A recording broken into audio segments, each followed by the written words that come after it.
غزوة خيبر مركي دقال كان لقو قادين لقو دولي قبل يقو قروح ذا بنايد مركا أي النبي أدورين أصحابته أدور بدن صفية بنت حيي رضي الله عنها أم المؤمنين بيد هذا النبي الله تن هذا كان كوكو دقني قاده بيكون هذا وقروح بدن تهي مركا أبو النبي يقول والله وادي قرتين بولتين يقو قروح بدن دتك وحقاق عائشة النبي يقول يا حفصة عائشة يا حفصة كاليا إن قبلنا ليسيه dadkii la soo qafaashay baa leega soo dhex doortay aroos baan ii soo diyaariyay buu ordo ii diyaar garaya reerihiisa nabigu ma dhaqaalo ku wada mise akhlaaq wadii sheega yaa ma dhici karta waa waxa inaga zamankeena waa mustaxiil inuu ninku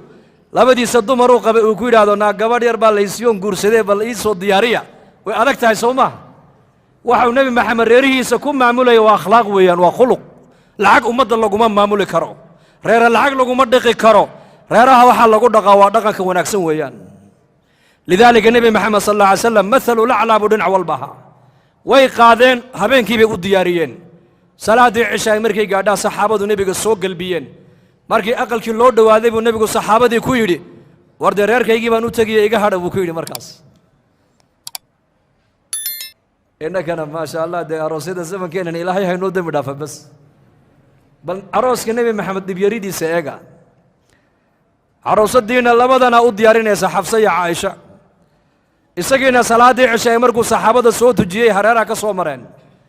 aqalka markuu u soo dhawaadayna iyakii buu la kaftamo wuxuu ku yiri warda aroos baan reerkaygii baan u tagayay de maxaad iga daba qabanaysaa niga hadha buu yiri dadna markaas ay qosleen xishoodeen ka hadheen Aisha iyo Xafsa ka soo baxay marka aqalkii markii nabiga maqleen uu soo socdo markaas uu haye bal warrama maxaad aragteen Aisha tiri de maxaan aragnay yahuudiyad baan aragnay orada u tag bay ku yiraahdeen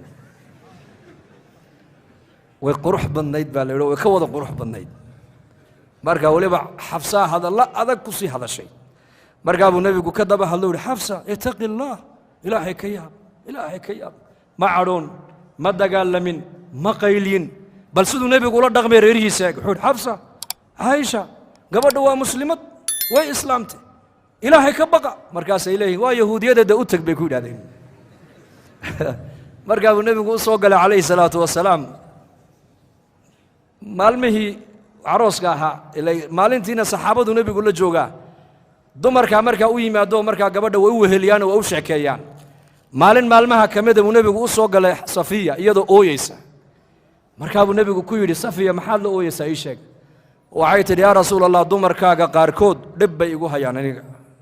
واتيتي عائشة يا حفصة وما حي ليهن ده واحد يقول هذا المر والبا يهودية باتح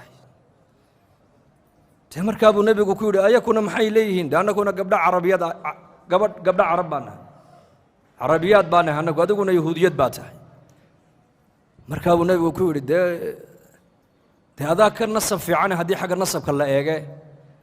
هذا أبها والنبي هارون بن نبي هارون بيكو أبترسني سيبا لي أبها والنبي أذيركا والنبي والنبي عيسى نبي موسى زوج كاغو والنبي والنبي محمد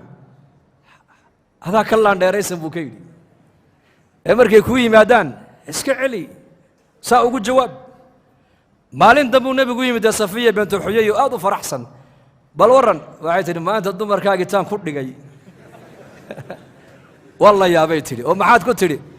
ده كلمة ده يقول أورنجرين بإلي ما دين يهودية مركز أنكود إن يهودية دون بعد يقول هاي سنة أنا جا أبهاي والنبي هارون عليه السلام ما كوابت الصداع هذا كين والنبي الله موسى عليه السلام وكليم الله وده يقول والنبي محمد عليه الصلاة والسلام بل مدينا إنت سو النبي كل السطي هل كصادق أنكود تري شيء أنكود تري مركز أفكار قبضنا وإيجي عين بيتنا ما أنت هل كهم ده كود بالنبي يقول صادق مركز كعلي يعني مع عشرة حياة العشرة فلك نبي صدق دمر كيس أكل بدبادنا ياك وانرن وحو نبي كو هلايو قفك النصب كيس وحو قيمة كوي لنا يا إن أكرمكم عند الله أتقاكم هدي إياك قبل عربيدة يهين وحفصنا عمر أودلي عائشة وأبو بكر أودلي هذا كان النبي هارون باتكو أبتر ستا هذا كان والنبي موسى وكليم الله haddii nebi maxamed uu ni wada iyaka uu qabana dee adiguna nebi maxamed waa ku qabaa buu ka yidhi nebigu marka nebiyullaahi moxamed calayhi salaatu wasalaam isagaa inoo qudwa marka nebigeenna